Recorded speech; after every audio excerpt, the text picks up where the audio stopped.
एक छोटे से गांव में एक लड़का था जिसका नाम मोहन था।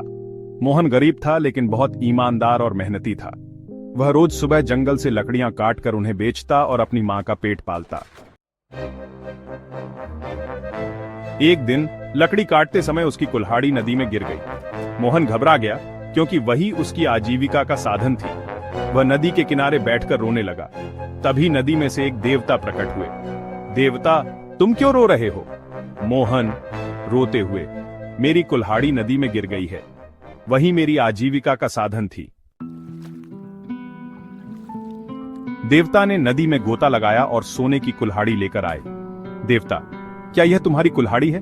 मोहन, नहीं, यह मेरी कुल्हाड़ी नहीं है। फिर देवता ने चांदी की कुल्हाड़ी निकाली और पूछा, देवता, क्या यह तुम्हारी है? मोहन, नहीं, यह भी मेरी कुल्हाड़ी नहीं है। अंत में देवता ने लोहे की कुल्हाड़ी निकाली। देवता, क्या यह तुम्हारी कुल्हाड़ी है? मोहन, हाँ, यह मेरी है। देवता उसकी ईमानदारी से खुश हुए और उसे तीनों कुल्हाड़ियां इनाम में दे दी। मोहन अपनी ईमानदारी की वजह से अमीर बन गया और सभी उसे सम्मान देने लगे।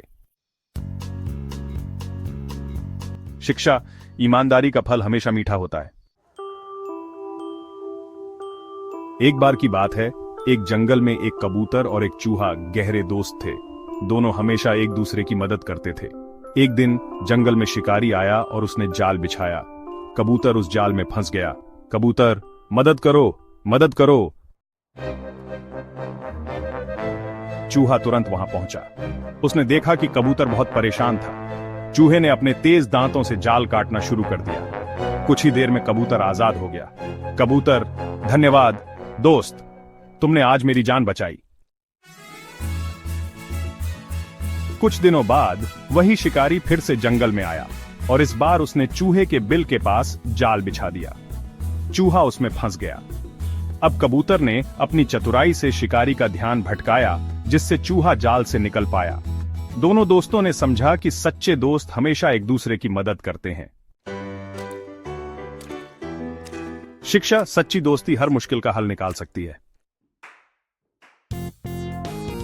मेरी कहानी सुनने के लिए धन्यवाद और मजेदार कहानियों और एडवेंचर्स के लिए लाइक और सब्सक्राइब करना न भूलें।